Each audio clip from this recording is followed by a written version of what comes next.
Les produits cancérigènes.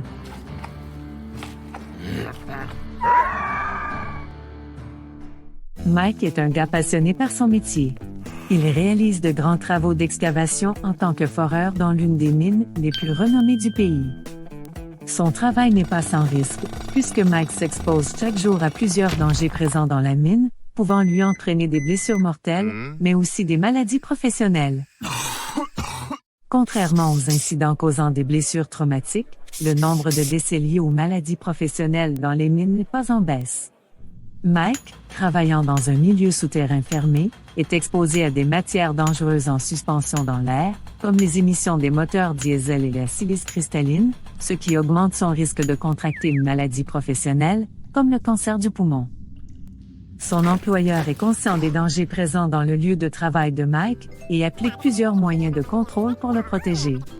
Par exemple, il utilise un système de ventilation efficace pour favoriser l'aspiration des gaz, des vapeurs et des fumées sous terre.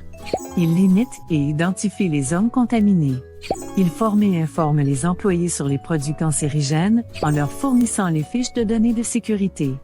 Et il instaure des limites d'exposition professionnelle relatives aux matières dangereuses en suspension dans l'air dans la mine. L'exposition aux contaminants cancérigènes peut se produire de 3 façons: par inhalation, par absorption cutanée et par ingestion.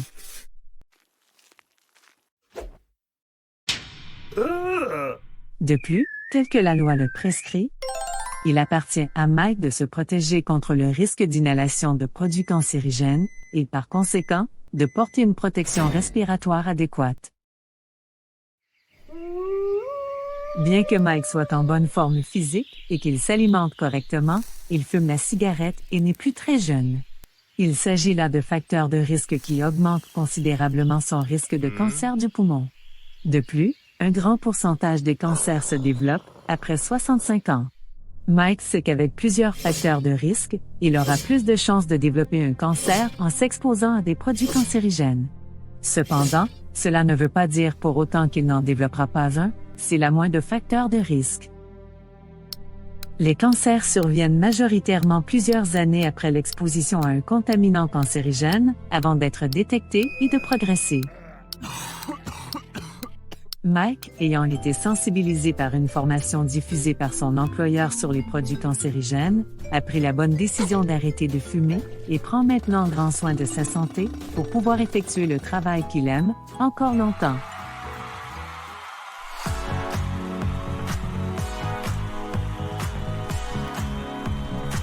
Pour en savoir plus, veuillez consulter notre plateforme et catalogue e-learning ainsi que nos services de formation et services professionnels en gestion des risques.